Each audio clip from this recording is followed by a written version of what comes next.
Today, we are getting into the science of parenting. We're going to look at the different ways people parent, how those styles actually shape our kids' brains, and maybe most importantly, how we can all find a little more grace for ourselves along the way. Let's just start with a question that I think for most of us hits pretty close to home. Have you ever had one of those days? You're tired, you're stressed, you snap, and then in the quiet that follows, this massive wave of guilt just washes over you. If you know that feeling, I really want you to hear this. You are so not alone.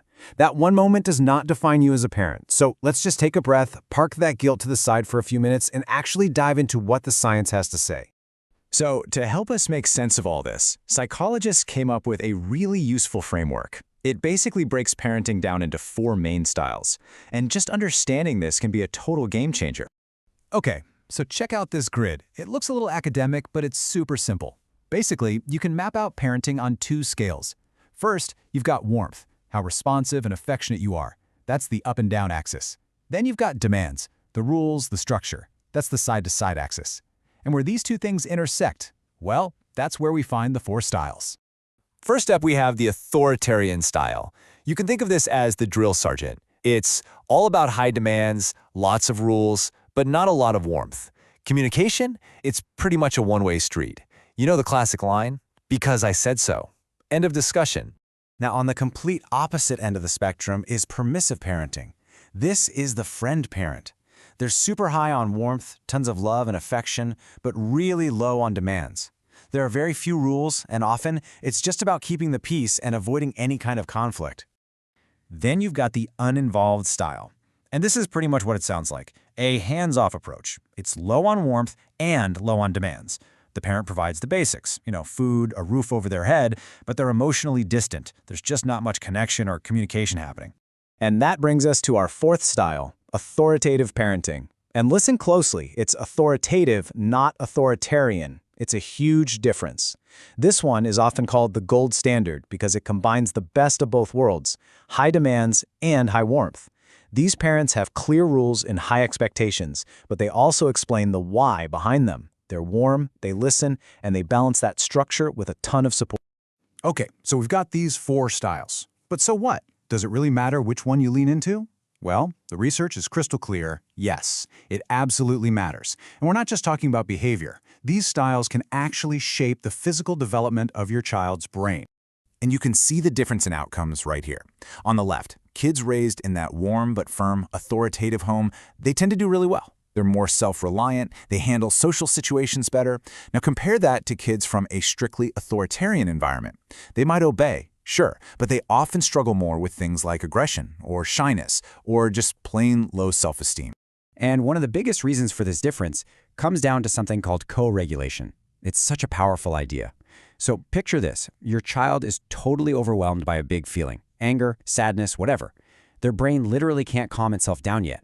So in that moment, we as parents can lend them our calm. Through a hug, a soothing voice, we help them ride that emotional wave. And by doing that over and over, we are literally helping them build the pathways in their brain for self-regulation later on. And this has huge long-term benefits. We now know that this kind of warm, responsive parenting is directly linked to the healthy development of the parts of the brain that manage emotion.